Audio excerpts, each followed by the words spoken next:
Carlos Toabada. Let me know if I mispronounced your name, please. Consuelo Lara. Thank you. Elizabeth Block. Madeline Cronenberg. Michael Gonzalez is not here, as I understand. Patricio Duhan? Did I do it right? Okay. Stephanie Hernandez-Jarvis. Okay. Tiffany Grimsley. Thank you. Valerie Cuevas. Vanessa Anita Calloway. Anitra. Oh, it's misspelled here, I think. Okay. So those are the candidates, and we'll go ahead and begin. First question. Do you support or oppose project labor agreements? Why or why not? Hi, so my name is Stephanie, and I do support project labor agreements. At the first forum, I actually raised a sign that said I did not because I had misunderstood the question. And after having an understanding that project labor agreements provide safety for workers, they provide wages for the workers that are involved in the projects for a set amount of time, I think that creates stability, and I think that helps to keep the workers that are referred to by the union in their projects throughout the duration of that project. So I do support PLAs. Just pass it down. Hi, my name is Tiffany Grimsley, and like Stephanie, I misheard the question the first time around when we last were in a forum setting. I do support project labor agreements. I think PLAs are important in support of the workers. I think workers in any area need to have the support of things like a PLA, an agreement that ensures their stability and their ability to do the jobs that they do so well.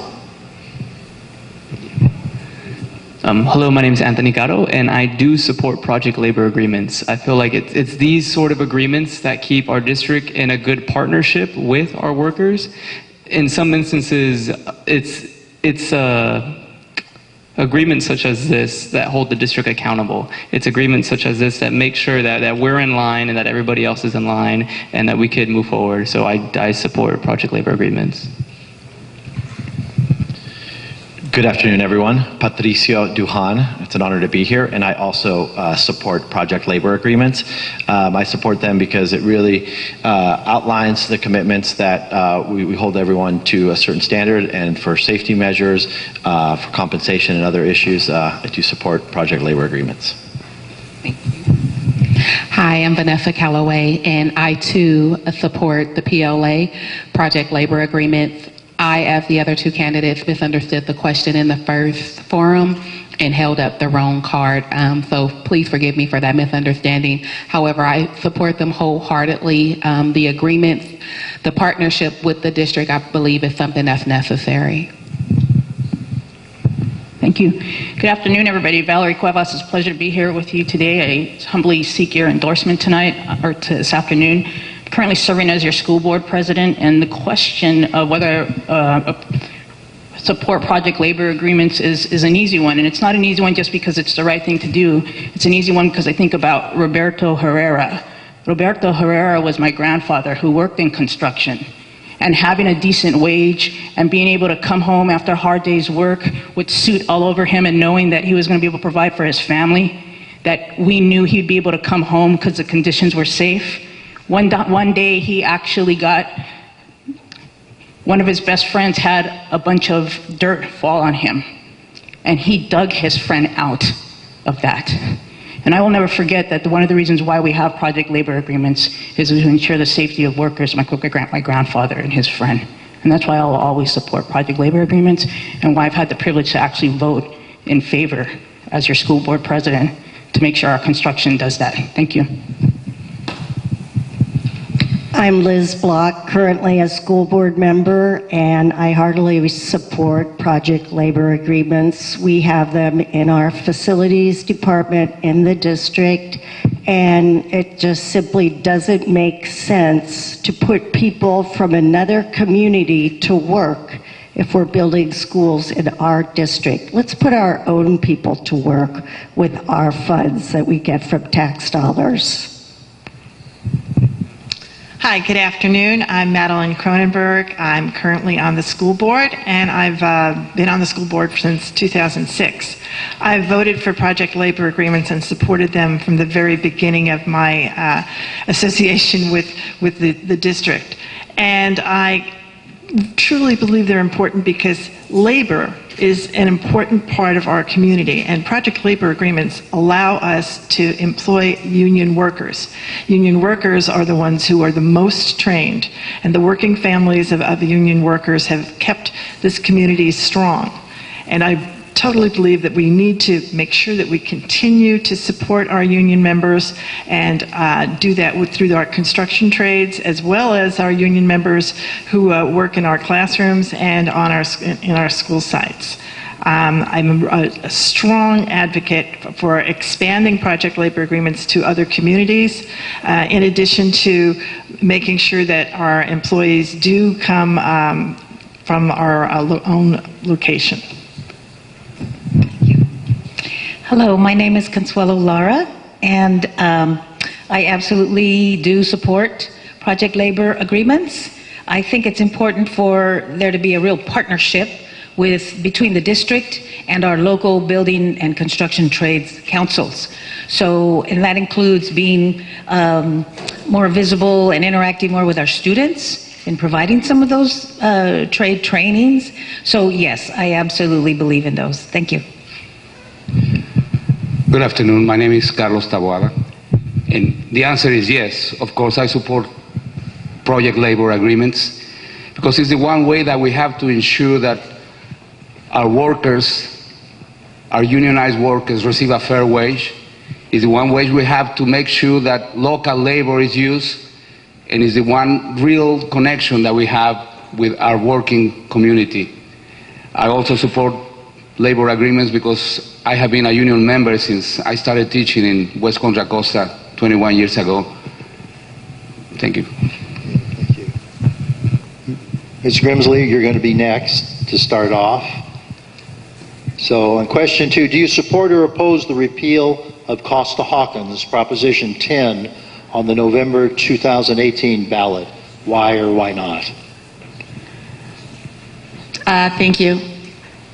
I am actually still reading the repeal of of the Proposition 10 and learning about the repeal of Costa-Hawkins. I don't feel confident in saying why or I would or would not support or oppose Proposition 10 at this time. I would like to be better versed on the proposal before I make a confident statement about that. So I'm going to pass it on to Tony Caro. Thank you. This one's been a tough one because, you know, the popular opinion, the progressive opinion, the Bernie Sanders, opinion is repeal Costa-Hawkins because we need rent control for our homes as well, our single family homes. But when you look at the numbers, when you look at the research, I'm actually opposed to repealing Costa-Hawkins. And the reason for that is because most of the people that would be affected by this are our low-income and our middle-class families who are renting their homes. So for example, my own, future father-in-law, he rents out his home and he gets to determine the price of rent that he makes. But if Costa-Hawkins is repealed, then he could, rent control would be enforced, and we're his tenants. He's never raised a single dime of our rent. But when you start putting in rent control in single-family homes, then that's when you start getting 3% increases every year and things like that.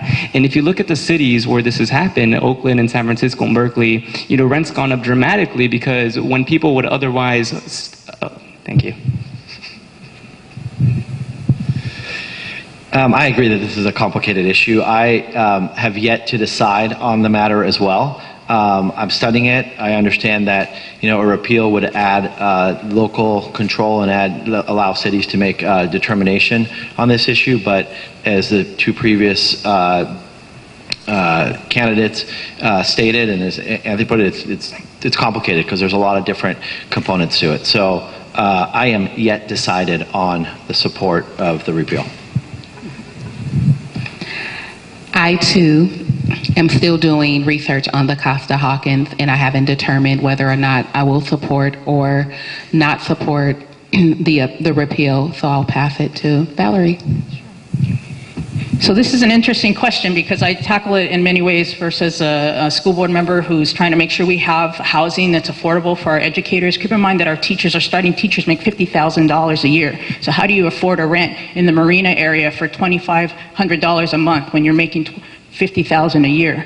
And we know that that's a tremendous impact, not just in the marina area of Richmond or in parts of El Cerrito, but all over the place.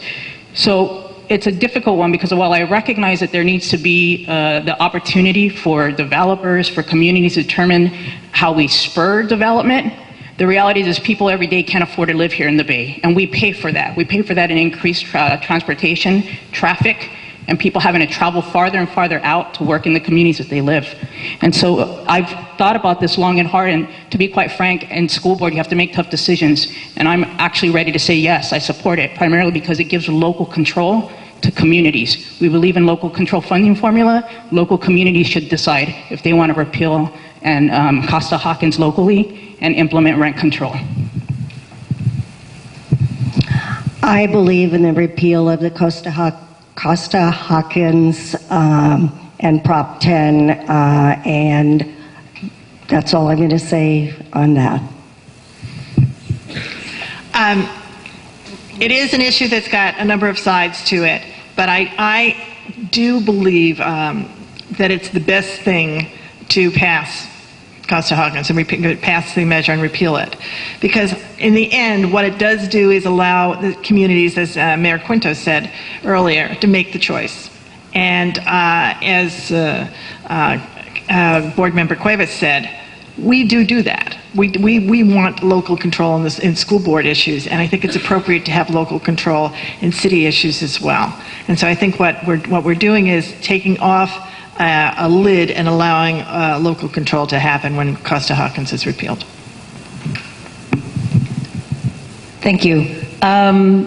Local control is also a very strong issue for me, so I'm leaning toward support of it, but I have to admit that this is, for me, something I need to do more homework on.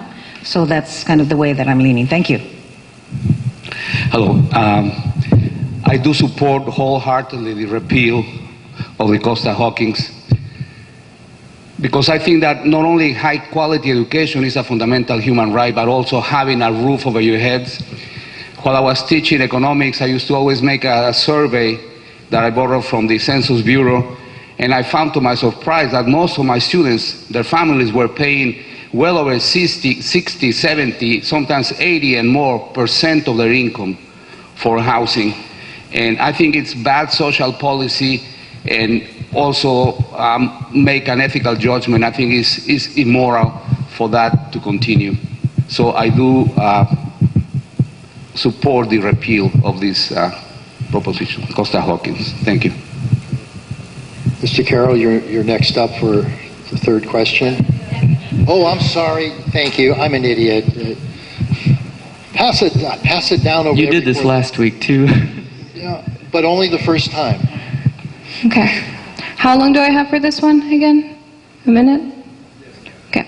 So I think that this question really, like many of the panelists here, I have to do more research on it, but I know that the personal is political for me in this one. Something that I think we need to have at the forefront of our minds when we're talking about even rent control is the ability to have a house over your head.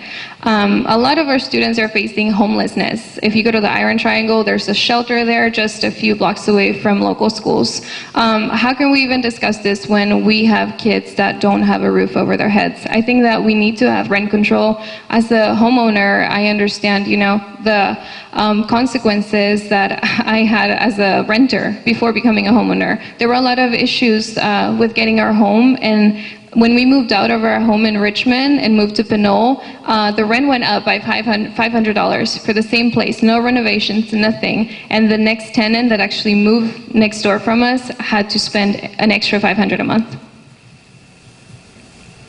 Okay, thank you. Now, number 3, what are the most pressing budget issues facing the district, and how do you intend to address them? Okay, this one really hits home too. So, budget issue facing the district. Some might not agree, but I think it is teacher pay.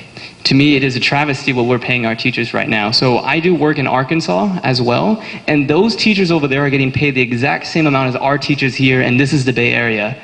Over there, with your teacher's salary, you could afford a mansion and still have money left over. And I know this because I've seen these homes, I've seen these teachers that live in those homes. Here, we're living in this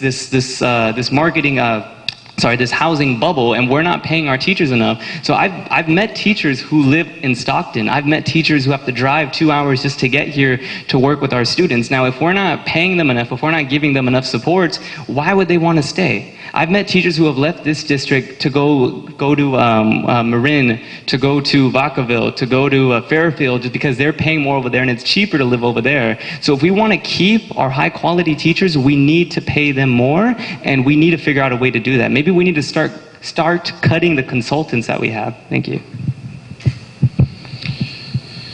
Yeah, I think the most pressing budget issue is the raise that the union and the district agreed, 15% raise for teachers, which I support. I think we've seen too many teachers leaving the district and a constant need to hire new teachers, which creates issues around tenure in the classroom, experience in the classroom, and then just the need. I have 2 daughters in the local schools at Washington School in Point Richmond, and last year my 5th grader started without a teacher. And it was a substitute, a long-term substitute, and finally the community found a teacher. And that is related to the culture around the schools and the teacher pay and the constant turnover. And you've never seen a student that's generally excited about school get really disenchanted when they don't have a teacher and they don't have a solution. So for me, that's the issue. How do we afford that, and what are the areas that we have to identify to make the 15%, within the budget? We have many issues. I won't speak on the ones that's been spoken on already, but I will speak on waste funds being invested in programs and services programs with no results. So I think this is a big challenge because we have a $353 million budget, and it's still not enough. The biggest budget challenge that we have is that there's so much need, and yet a number like 350 million is not enough. It's not enough to pay the teachers because it's not an issue of will. We decided this year we were going to raise our teacher pay, but now we have a deficit, a structural deficit to close. So it's about priorities, and how will you pick the right person on this panel here who's going to make the right choices when they are a school board member and get the flies out of their face. That's a metaphor. But the issue is really, how do I pay teachers? How do I keep schools safe? How do I provide the mental and wraparound services that are needed for kids that might be experiencing adverse trauma? How do I make sure that we have the support services for kids that are not performing academically where we need them to be? How do I make sure there's town and gown relationships? How do I make sure the facilities are safe? How do I make sure there's not rats coming out of nowhere because there's a flatland and we know they come down? That all costs money, and the priority has to be, what will we decide where we're going to put our money? So the biggest thing is we've got to be able to reapportion the choices we've made. We've got to close a budget gap right now. Well, we have a lot of pressing budget issues, but I would say the biggest one is our state. Our state does not pay for our kids to go to school. The reimbursement in California is vastly lower than almost every other state.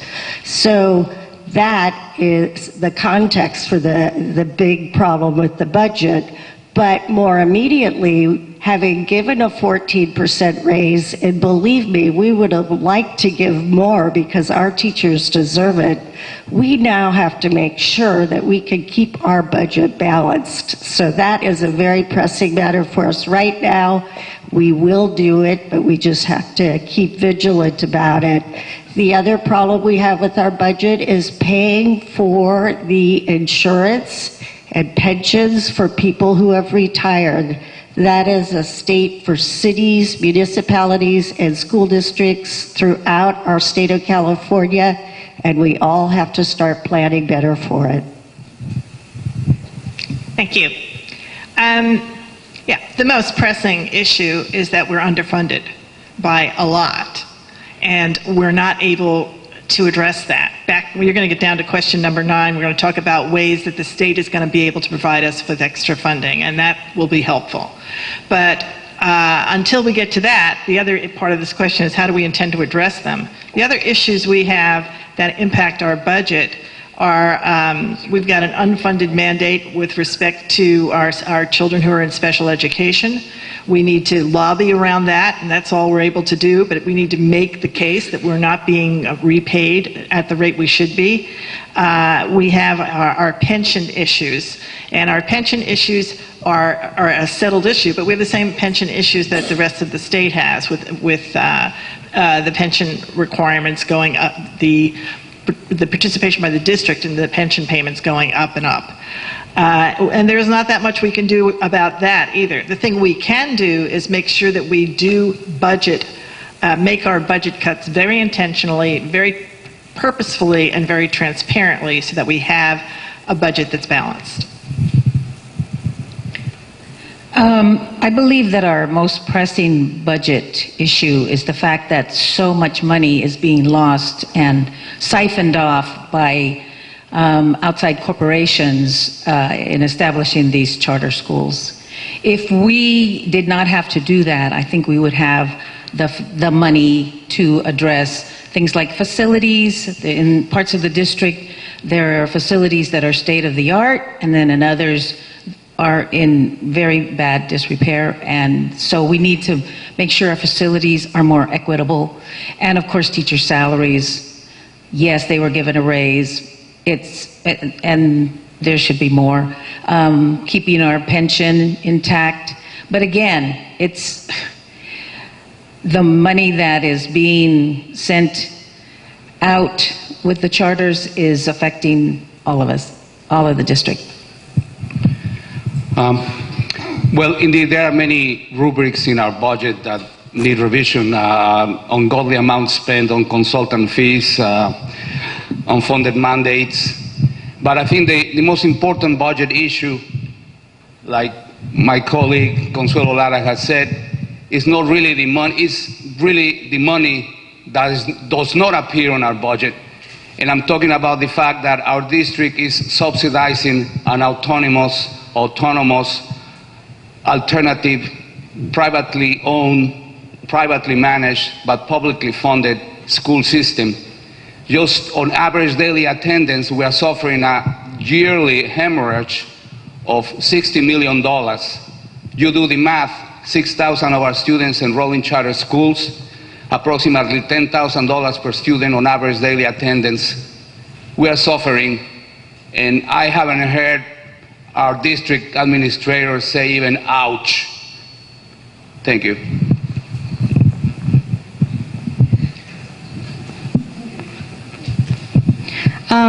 I think everyone's made really good points, and I think that to balance a budget that is clearly not working, we need to partner with regional universities, with colleges, have interns that are pursuing careers in education. So how do we keep teachers? I teach right now, this is my 5th year teaching kindergarten at the DLI program in Pinole at Stewart School. How do I stay in the classroom? I stay in the classroom with volunteers, with parents who bring themselves every week to volunteer with my students. Not everybody has those resources, and I think that partnering with interns, with different types of programs at St. Mary's, at Cal, having Contra Costa City College send their students to work with their students in the classroom and earn credit would really maximize the capacity of teachers, and that would help to address the issue of having to spend more money when there is none. And I also agree that having the raise is really helpful. As a teacher, I see that the work is being valued. Earning a master's, a bachelor's, professional development units, you need to be valued and paid for what you bring. There are so many great issues that have been brought to the table, and it's really disheartening that we are operating with a limited budget and operating in a district that's underfunded. But assuming that we're going to continue operating in this underfunded status, one of the concerns I have is regarding the facilities and the infrastructures of the schools. We have a school here in El Cerrito, Fairmont Elementary School, which serves a lot of special needs students, a lot of students with disabilities. And it's one of the oldest schools in El Cerrito, and it's in horrible disrepair. It's in need of wheelchair ramps, and it's in need of greater accessibility for students with special needs. As was pointed out before, we have other schools that are state-of-the-art, other schools that have been rebuilt, redesigned, remade, and that is definitely one of the biggest issues for me. And then, of course, teachers' salaries and funding classrooms, and I'm being told to please stop.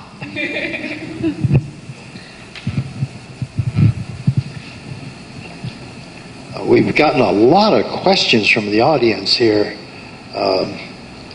So I'm going to try to consolidate a couple of them at a time. What do you bring to the board? In other words, why should we vote for you? And what's the first thing you would do to increase academic achievement?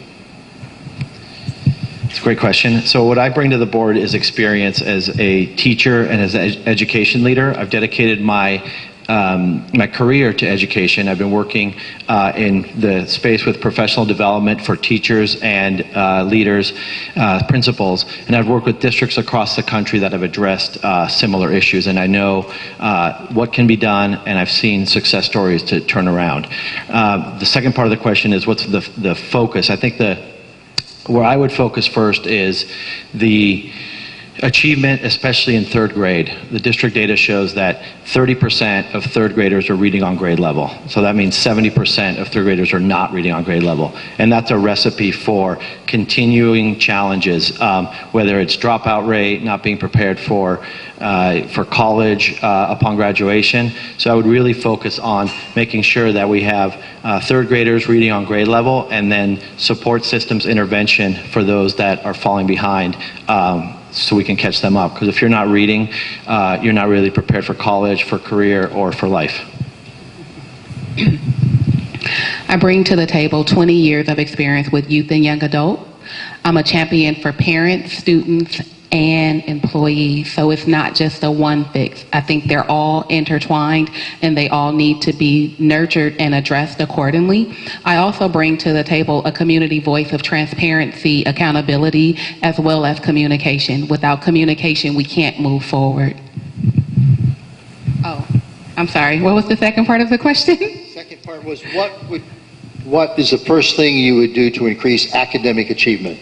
The first thing I would do, I would talk to those who are actually teaching our babies and get to understand what they feel is needed in the classroom. I think a lot of times we think that we know what's best, but we've charged those teachers to go forth and to teach in the classrooms. And so we as a community need to support what it is that they're doing. They're doing hands-on with them. So they're observing what's actually needed. So the first step would be to communicate and have dialogue with the teachers as well as administrators at that school and follow a plan accordingly.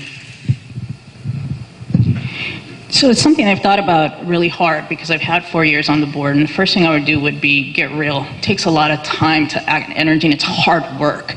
But it's clear to me that we can affect change in terms of closing gaps in achievement and giving everybody an opportunity to succeed. And part of that means knowing where students are not hitting the mark, and doing that early and investing early. We know early childhood programs are important. I would love to start an initiative, an early learning initiative, where we got everybody ready for school before they got to school, and then once they got there, we had the capacity to know when students fall behind, that's the biggest challenge for us. How do we know it? And what do we do when we know it? The problem is we don't know it right now. We don't have an adequate data system. We don't have supports for educators to be able to tell us that they're noticing that amongst students. We don't have necessarily the resources. But what we do have is the opportunity to leverage what I can bring to the table, which I have as school board president, is an understanding of how do you leverage government, how do you leverage communities, students, families, philanthropy in a way to make a change. And I think that's important. It's very, very important. I hope you'll give me an opportunity to continue doing that work on your behalf. Could you repeat the question? What do you bring to the board? In other words, why should we vote for you? And the second part is, what's the first thing you do to increase academic achievement? Okay, well, for those two questions, those are definitely linked for me, because I was a school principal at a transformation school, and over the course of 3 years, we raised our API 61 points. Now, this was a while ago, because we don't have the API anymore, but vote for me because I know how to help kids improve academically. How would I start with our school district? Well, we've been working on it, and as Trustee Cuevas says, it is a big undertaking. But the first thing we have to know is, where are our kids performing? What can they do? Because really, for many of our students, we don't even know. I'm going to take a break here for a minute.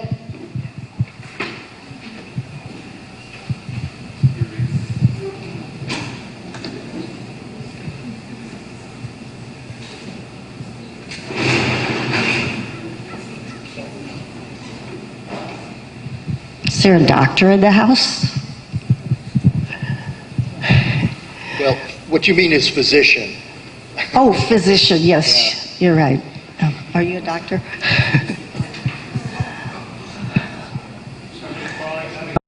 Start my minute over? No, just joking. I have had, as I said, a lot of experience in helping kids to improve academically, and transformed a school in Bay Point, which was one of the lowest performing schools in the state.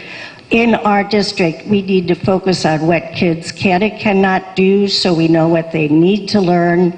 We need to focus more on professional learning environments for teachers, more time for teachers to collaborate about how students are doing and look at work samples.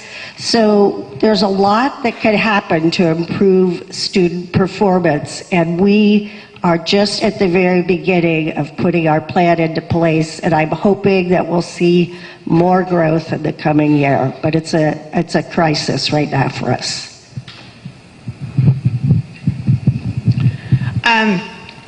I've been on the board now for 3 terms, and I've seen a great amount of change in that time.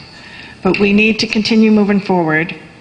And what I brought as experience and bring as experience is a long, long time as a parent leader in the district. A teacher myself in another district where I've won teaching awards for my classroom skill sets. And what I want to do is bring stronger teachers into our school system. What we've had happen over the years is, because of our very low salaries, we became the training district and had a huge amount of turnover and very few teachers who really could be the veteran teachers to lead our younger teachers, to have staff members rather than consultants come in and be the support people. So my plan, my hope, is that we start an education academy where we train our teachers, grow our own teachers, and keep our teachers here, where we become the district where they're from and where they stay. Yes, I retired from the district. I have 38 years of teaching experience. I've taught second grade to adult school and have been in this district, was in this district until since 1998. During that time, I was a resource teacher, department chair, instructional leadership team member, a coach, trainer. I served on several school site councils, and I was a UTR rep. So I bring that experience with me. There's so many issues. I'm thinking right away about the job ready, preparation programs I like to bring in, addressing literacy. But I have to say, CIS, the Community and Schools programs, health and welfare. I remember we took a tour, of this facility, and that was one of the first places we went to where you can go and talk to somebody, get counseling, get health care, and that's like the heart of a school. Because if a child is not feeling safe or if they're not healthy, they cannot learn. Hello. What I bring to the table is a personal and a professional interest in education. One of my sons attended our schools. My grandson will soon attend kindergarten.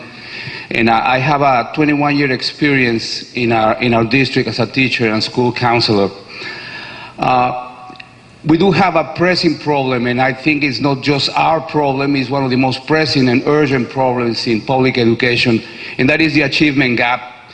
And there are numerous studies that show that even though it is ethnic minorities that are mostly affected by the achievement gap, the root causes are not biological, they are social, and they can be remedied with pedagogical, social action. So our district has already embraced the concept of full-service community schools. What we need to do is implement, bring it into reality, centered on local control, teacher autonomy, and to make our schools the hubs for providing educational, health, and social services and enrichment activities, which is what our children need. Thank you. It's a long table. Could you repeat the question again? Where did I put it? What do you bring to the board? In other words, why should we vote for you? And what's the first thing you do to increase academic achievement? So I have a lot of experience, personal and educational and work-related. I'm originally from Ensenada, Baja California, Mexico, and I came here. I learned through the instruction of great teachers. I earned my master's in urban education with an emphasis on policy and administration. And I have been working for 5 years now at the same school, and I believe that the first thing I would do is to have programs that have a language overhaul, such as dual language immersion programs that address the reading systemic concerns that we have. We need to build systems that honor the heritage language of our students while using that to transfer the skills that they already have in their home language to learn to read in English and become fluent and be able to use that to advance and not be behind in third grade. If they can do that, they can take electives when they're in high school, and they can aspire to have more creativity, to explore different careers, to not be so bound by not being able to read in English fluently. Hi. So what I bring to the board are a variety of perspectives. The perspective of a lifetime resident of Contra Costa County, a graduate of the schools here in West Contra Costa County, including this high school, El Cerrito High. Go Gauchos. Also as a parent, I've been involved as a parent leader, a parent advocate. I've volunteered in the schools and served on the school site committee, and also worked for the district as an instructional aide. I love this school district, and I have a passion for the students in this district, and I believe in their ability to learn and achieve at the highest level of ability. And so with that in mind and heart, I think that those are things that are important that I would bring to the board. But even more importantly, perhaps, is my experience in graduate admissions and undergraduate admissions, and seeing things from the perspective of students entering at the college level and being prepared to go on to graduate level studies. What I'd really like to implement are some pipeline building, begin students with their first year of school, assuming that they are going to college, and working toward building their educational level so that they are competitively eligible when they are 17 or 18 and heading off to a university or not. Even if a student were to choose not to attend a college, that doesn't mean that they shouldn't be competitively eligible. All right, so what I would bring to the table is listening. And I feel that that's something that hasn't really been brought up, is that we need to start listening to our parents, students, and teachers. And that's something that I've been doing the past few years. So I first moved to Richmond when I started working in the warehouses here. And I met students, well, former students, and that's what they're doing. And they, they would tell me their problems with the school system, and that's why they ended up where they were at. And I feel that that's something we need to start doing. The first thing that I would do as a school board member is start motivational programs. I've seen a lot of y'all yawning right now. I've seen a lot of y'all falling asleep right now. If this is you at a very important event, how do you think our students are feeling right now in the classroom? Think about that. That's a real question. So when I come into a school with my organization, so I run an organization called Citizens Power Network, and students ask me, what do you do? How do you get paid? And I say, I run a nonprofit organization. They have no idea what that is. They ask, what is that? And I say, well, I get paid to provide services. Automatically like, wait, how do I do that? I want to do that. I'm motivating them to do things. And now imagine what the district could be doing if we started motivating them as well. What if we had outside people coming in and motivating them? Thank you.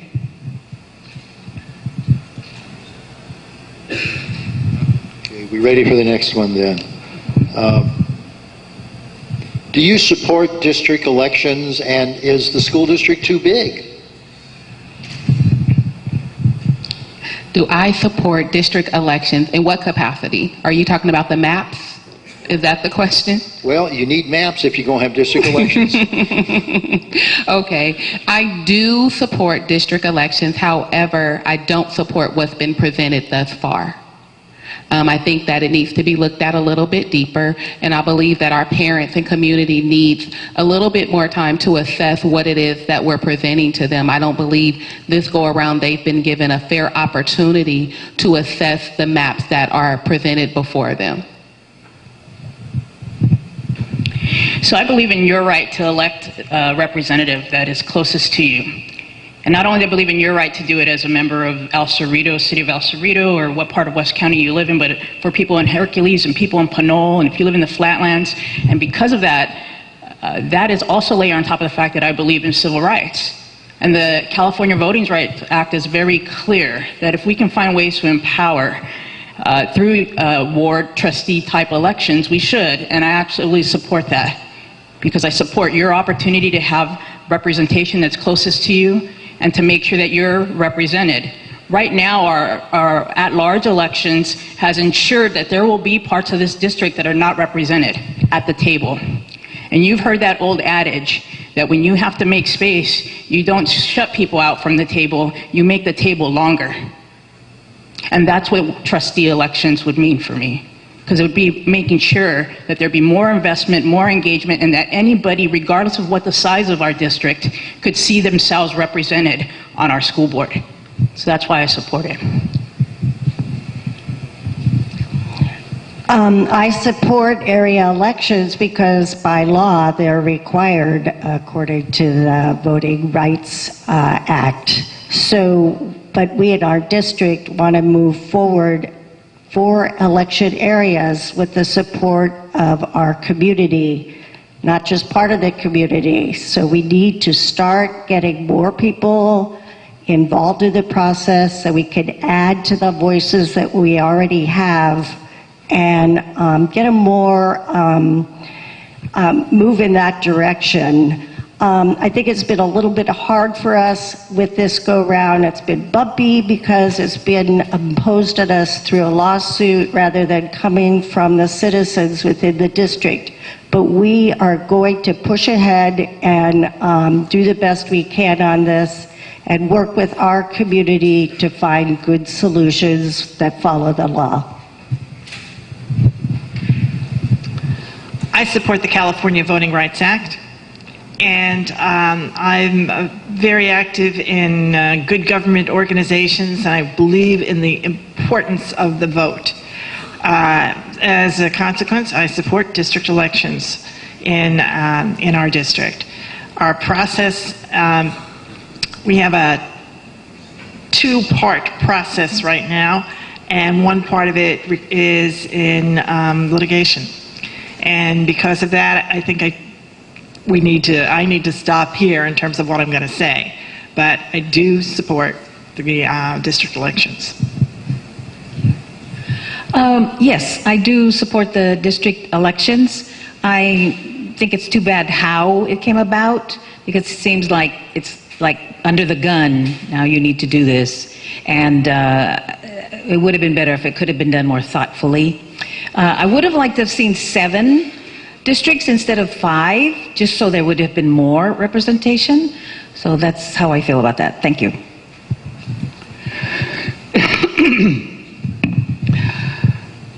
I support district elections. I also support the California Voting Rights Act. But I think that if we don't go about it carefully, it may lead to the fragmentation of our district. I think in the last analysis, the last word should be up to the voters of our district. They are the ones that should make the decision. Like I said, we need more participation from the community in drafting whatever map comes up with. And finally, in the last analysis, the decision should not be one from the top down, even though we are being pressured by a lawsuit to do it, but it should be a decision to be made by the 120-something thousand registered voters in our district. Thank you.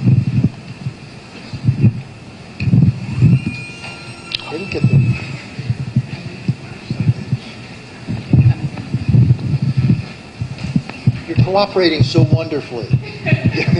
So I do believe in having trustee areas, and I support board elections. Something that I think needs to be at the forefront too is how are we going to bring in equity into these elections? We're talking about citizens voting. What about non-citizens in our community? Our neighbors in San Francisco are going to have their non-citizen community members vote. So if we're going to have equity and provide for families that, you know, may be undocumented, may have undocumented students growing all their years through our district, how are we going to involve them in the process? If we really want their input, we need to also think about what it looks like to have non-citizen community members contribute to our elections. So we're talking about at-large elections versus area trustee elections, and one of the things that's been pointed out here a couple of times is community involvement. I'd really like to see more information presented to our community members so that people have a better understanding of what's going on and why we're even looking at moving to area trustee elections and the impetus behind it and how it would benefit them. I think one of the issues that I've had many conversations with other parents and other community members about is feeling like there's a lack of transparency, and so we want to make sure that we are disseminating transparent communication, and so that when or if we choose to move to area trustee elections, that the reasoning behind it is clear and people are feeling like there is a benefit to them as voters in this area. I support district elections for one reason, and that's money. In this at-large system that we have, one of us, well, all of us, you know, we have to canvass in Hercules, Pinole, El Cerrito, Richmond, so, you know, the whole area. Do you know how much that cost? We have 3 incumbents right here who have ran at-large elections and won. Ask them how much money they've spent. Now, this isn't an attack on them. This is just facts. How much money have they spent? I'm trying to run a campaign with $10,000, and that's it. Now, to some people, that's laughable, but I don't have tons of money to be canvassing everywhere. In district elections, all I have to do is canvass in my neighborhood. That's it. I could potentially hit every door in my neighborhood and win that way. But right now, with at-large election systems, how are low-income people such as myself, how are minorities such as myself, how are people that have been disenfranchised for so long supposed to be going out and campaigning? Luckily, my schedule is flexible, and I could campaign in Hercules and El Cerrito. But what if I worked 9 to 5? You know, what if I was a food school worker and I decided to run for school board? Where would I find the time to be canvassing in this entire district? Thank you. I too support district elections. I think it clearly shows when you look at the information that too many communities are not represented, and it aligns with the communities that have lower performing students, high free and reduced lunch, high poverty in those areas. So to me it makes sense to move to a different system and different elections. I do think there's another part of the question, which was, is the district too big, right? I don't know if the district is too big. It's definitely diverse, and like Anthony pointed out, at large, it's a huge district to be holding an election as a first-time candidate entering into this. I don't know if, I would listen to any reasonable proposal, whether it's expanding the school board from 5 to 7 as we move to district elections. I would not support breaking up the district, because that you're just going to have more administrative costs to run 2 different or 3 different districts. But it's definitely a large district. I don't know if a 5-member board is enough as we move to district elections. But I support district elections, and I would look at alternatives to make it even have more people have an opportunity to have their perspectives, their voices, and their representation on the board.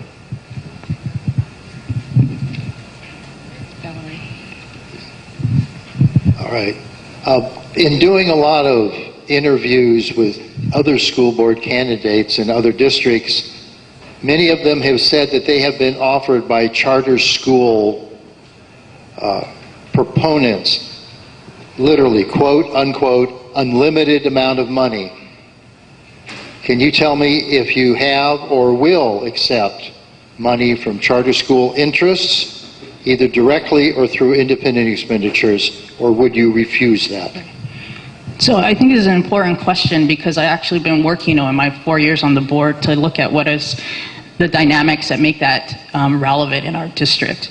And because of that, we have unlimited spending limits for campaigns for school board. So I thought, as somebody who was humble, and I agree with Mr. Caro, it's ridiculous how much money we spend. That's money we don't value and to pay our teachers that amount in any way. So I tried to do some work related to how do we say, well, you can't have independent expenditure campaigns. By the way, the answer is no. I'm not going to accept any money from any charter interests. But I actually tried to not make it that it wasn't just that you say no, that you talk, that you're not, that we actually could find a way to level the playing field. And I tried to introduce a resolution for campaign contribution limitations. And I actually put in language in there that said we would fight Citizens United, because it's Citizens United that actually makes it constitutionally protected for folks like any corporate interest to spend as much money as they want. Unfortunately, I was blocked by other members of the school board from actually bringing that forward. But that's my commitment. My commitment is to make anybody's contribution as equal as anybody else's, regardless of what it is, and then make sure that we act upon that faithfully and with fidelity as candidates. Thank you. No, I do not seek out money or take money from charters. I know that another candidate and myself received PAC money from groups that included charters that we really had no control over. If there was a way to control that, I think it would be much better. But right now I'm going into this campaign with very little money.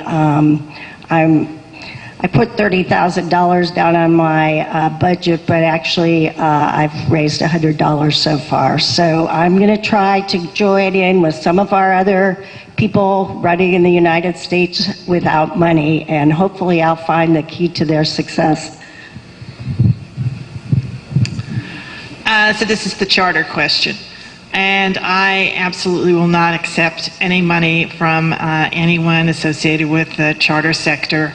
As has been noted, we don't have any way to control independent expenditures. We can make statements about it, and you can publicly disavow an independent expenditure, but you can only do it after somebody makes it. So you don't have the ability to stop it. But there's very little chance that they're going to do one on me unless they do a negative one. So I will say the charter community has spent over $130,000 to try to stop me from being on the school board. And I have no way to stop them from doing that again either.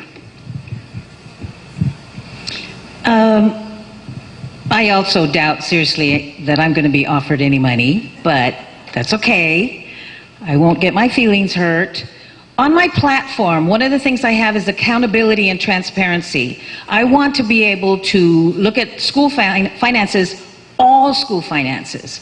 Now, most of the time you can find that easily, but there's some schools where you can't, and I want to know why.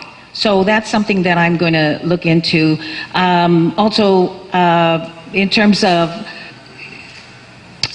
finances, parent involvement, how they build their facilities, all of those are things, for me, are under accountability and transparency. So.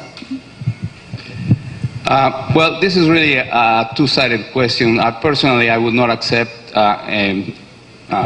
any expenditures from charter interest, but it's a weird question because we know that whether you accept them or no, independent expenditures can be made on your behalf.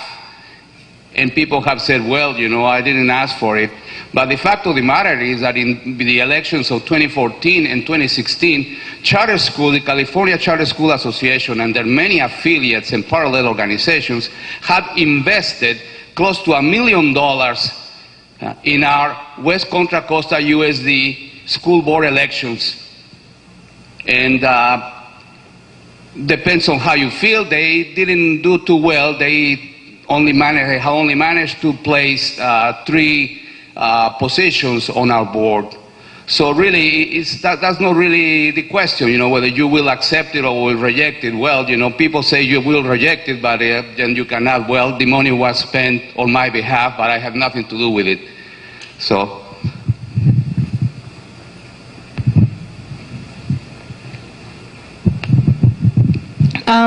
I won't either support, I won't accept money from the CCSA.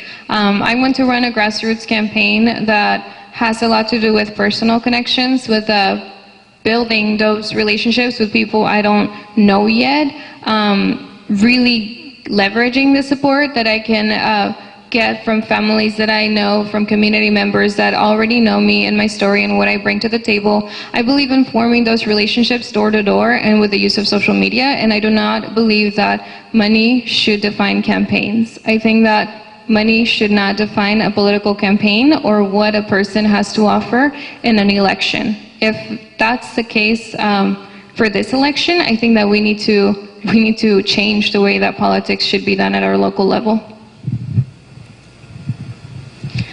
Hi, well, I haven't had the opportunity to accept or deny money from anybody yet, so I'm running so far on the kindness and support of family and friends, and that's the way I intend to keep my campaign going as long as I can.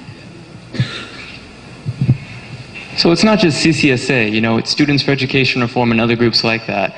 And when I saw that they spent a couple $100,000 at the last election, you know, I decided it'd be really easy to win if I would go charter, but I'm not going to go charter, and that's because they don't own me and nobody owns me except the community, and that's the only people that I'm taking money from. I'm not sure if there's going to be another charter question, so I'm going to address this now. If charters are so evil, why are they winning? They're winning because they're listening. They're winning because they're going door to door, they're talking to parents, and they're canvassing. Why aren't we doing the same?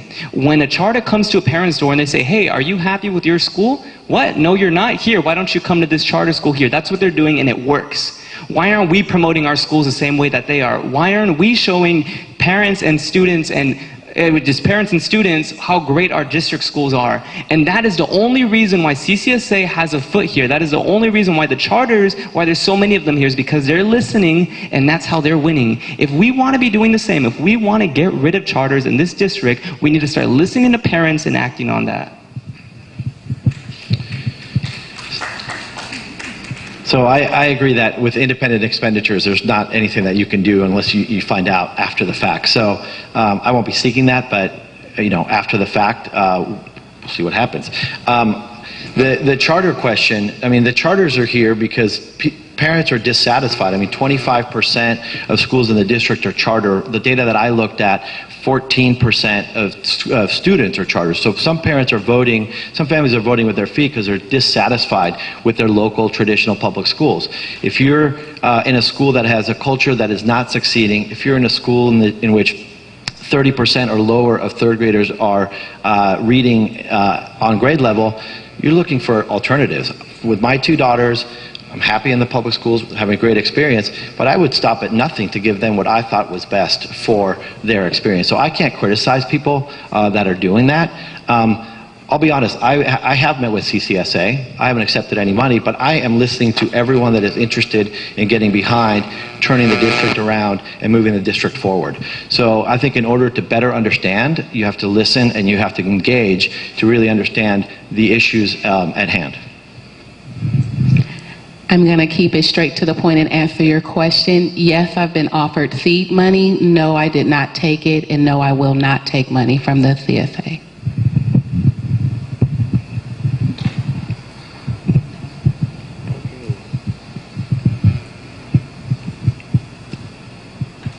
What is your opinion on the effectiveness of the Common Core curriculum? Well, the Common Core is a really ambitious change for our education in the state. So there's some really good things about it. First of all, it's uniform throughout the country, and which is really a big step in the right direction. But it's important because it doesn't really focus on rote learning, but rather the more abstract concepts that help kids not only learn new skills, but learn new skills with the skills that they've learned. So the problem that we have right now with Common Core is that the school districts nationwide don't really have the curriculum materials they need that supports the Common Core. And so if anybody told you they had those a few years ago, they weren't really being honest. I know in our district we're still putting together the materials to support the core. It was a bigger undertaking than I think anyone knew, but I think in general it's the way we want our kids to go. We want our kids to be learning as much as kids learn in other countries. Common Core was the reform to curriculum, really nationwide. And it certainly has done that. It has reframed how we look at it. And the positive things about it are that it's focused our children on developing their critical thinking skills. And that's an important step. And so we've had, in our district, we spent a lot of time with teachers on a Common Core task force, developing curriculum and developing their skills and having them become familiar with how to change their teaching methods. It's a big shift in terms of how classrooms are run, but I do support it. I don't think that it makes any sense to try to go back. I think it's going to be developed over time, and that there are a lot of people busy creating new curriculum and other kinds of supports to make it work. Okay, well, you know, over 38 years of teaching, I have seen education reforms come and go. And, you know, Common Core, it was like, okay, here comes another one. And it was not funded, or, you know, and we spent so much time and it's still money. The thing that I found the most effective as a teacher was when I could collaborate with my other teachers and we decided what were the best practices for the students we had in our class at that moment. And we got success. So trust the teacher more is what I would say, and you'll get results. Instead of all of these mandates that come top down from people who think they know and they don't. Well, I am in favor of critical thinking, creativity, a love of learning, all of this grounded on hands-on, practical, creative activities. And if we find that we can do that as teachers through the Common Core, well, we will use it. But more than that, I'm in favor of teacher autonomy, of having teachers and schools design their curriculum to meet the real needs of the children in front of them. That is our task. And in the last analysis, the question revolves around who owns the curriculum. Okay. Is it the teachers, or is it some philanthropic or multi-billion-dollar organization that sees something positive in this uniformity? There are many pros and cons in the Common Core, but I think the last word should be in the hands of the teachers, the parents, and their relationship with the students in front of them. Thank you. Doesn't he make a good Mike Douglas? So I teach using the Common Core, and when I began, it was a transition from having been an instructional aide, seeing my supervising teacher use different standards, and I support the Common Core. I like teaching with it. It's not a rigid curriculum. There's a difference between standards and the actual curriculum guides that we use. So the district has to give the materials, you know, to teach these standards. It's not like we have to teach this on Monday, this on Tuesday. We use the district pacing guides and the materials, the teacher guides that we're given at our sites to actually teach the standards. So teachers do have flexibility in how we teach the standards, but it ensures that there's an across-the-board understanding that if you move your kid from Northern California to Southern California, they're not going to be doing something completely different. There's going to be equity in how they're learning. They're not going to be behind necessarily because of a different region. So I do support the Common Core, and I think that it provides a scope and sequence that ties. When your child leaves kindergarten, what they're going to be doing in first grade is clear. When they go from, you know, first to second, there's a sequence there. I think it's a great thing to use. I like the concept of Common Core, and I like it for two reasons. I like the structured curriculum in terms of process and progress. So students, as Stephanie was saying, if they begin in kindergarten learning in the Common Core and they can continue to progress, and it's very sequential and it's very structured, and I like that in theory. I also like the concept of multiple methods, helping children learn different ways of coming to a conclusion, and then students are able to learn in the way that makes the most sense for them, or use the method that makes the most sense to them in effort to learn the concept that's being taught. So from those perspectives, I really like Common Core. What I didn't like about Common Core as a parent, other than the fact that it was completely different from the way I learned, so helping with homework became a problem, was that I felt like a lot of the teachers weren't prepared to teach in the Common Core. I felt like there was some lack of training in terms of how to teach Common Core method, that they did not have the curriculum support that they needed, and that just the way it rolled out for kids who were further along in their education when it was implemented. So it's like, you've been learning this way all along, but now we're going to stop and you're going to learn a different way. And it was very confusing for kids who were further along in the process. But for the kinder class that I worked in, it was great. This is actually kind of funny. I was in high school when we switched to Common Core. So like I actually took CST for, you know, for my duration, and then I took Common Core. So when Common Core first came out, I approached, she wasn't on the team that designed Common Core, but she was on the team that was a part of creating Common Core, if that makes sense. Like, she didn't write it herself, like she was on that process. So I reached out to her and I had a meeting with her and I said, what is this and why is it? And what she shared with me is that the United States, you know, the federal government, they sat down with people from the top 200 businesses and they said, what do you look for in an employee? And that's what our curriculum, that's what Common Core is based on, is training students for those top 200 companies. So if that's your priority, is financial success for students, then Common Core is your go-to. If something else is what you define success, then go towards something else. And that's the facts of that. But the reason why I personally support Common Core is because it teaches students critical thinking skills. I remember being taught in 4th grade, guess C, or use context clues, or whatever sounds the best to you, you know, or I would do like little designs with the fill in the bubbles, you know. But now with Common Core, you actually have to think, hey, I have the sentence and I have to respond in a sentence. It's teaching communication skills that I think are very vital for our students. So I think Common Core on the whole has been effective. I mean, if you think about it, it's Common Core state standards. So by standards is what is being taught at each grade level and what students are expected to master at each grade level. So those are the standards. Then we have the curriculum. What are we using in the classrooms to teach? And then we have instructional practices, what teachers are doing in the classroom.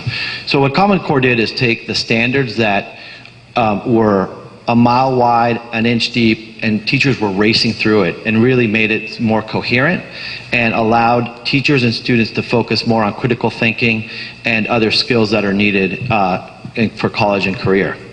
And then it becomes like, what is the curriculum that is implemented to support that, and then what are the instructional practices. I think we always have to be looking for support for teachers in order to improve the instructional practices and bring in research-based practices in order to implement the standards. And the standards, for example, show that third graders should be reading on grade level. So what do we need to do to make that happen? I support project-based learning and the inclusion of learning communities in our classrooms. So yes, I support Common Core. So I think it's interesting because the one person who's actually teaching in our classroom told you how much she loved Common Core. And it's, I think, part of why people question its effectiveness, because it's been really effective mostly of confusing parents and folks who went to school before on being frustrated because you can't help your children like you used to. But for me, I followed the suit of what our California Teachers Association has done, and they've embraced Common Core as a possibility of, in fact, reinforcing what were high standards that we had in our state to begin with. And really what they've done is a core just makes it consistent. And as long as teachers keep saying they're okay with it in California, I'm going to be okay with it too. But I want to go back to the question about charters, because somebody alluded to that if you had an independent expenditure campaign, that automatically you were influenced by charters. And I want you to know that is completely untrue. It is untrue for me, and you know why I know it? Because there are rumors that the Charter Association might run an opposition campaign against me this year.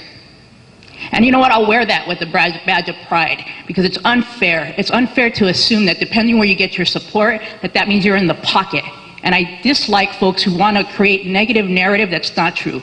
Look at people's records. Do they care about you? Do they stand up for our schools? Do they stand up for our kids? And I'll take my independent streak and do what's best for our kids. And I welcome anybody who's willing to come with me on this journey to continue to put kids first, because that's what matters most. And also doing it with a sense of ethics and a sense of understanding how important public schools are, because they were important in my life.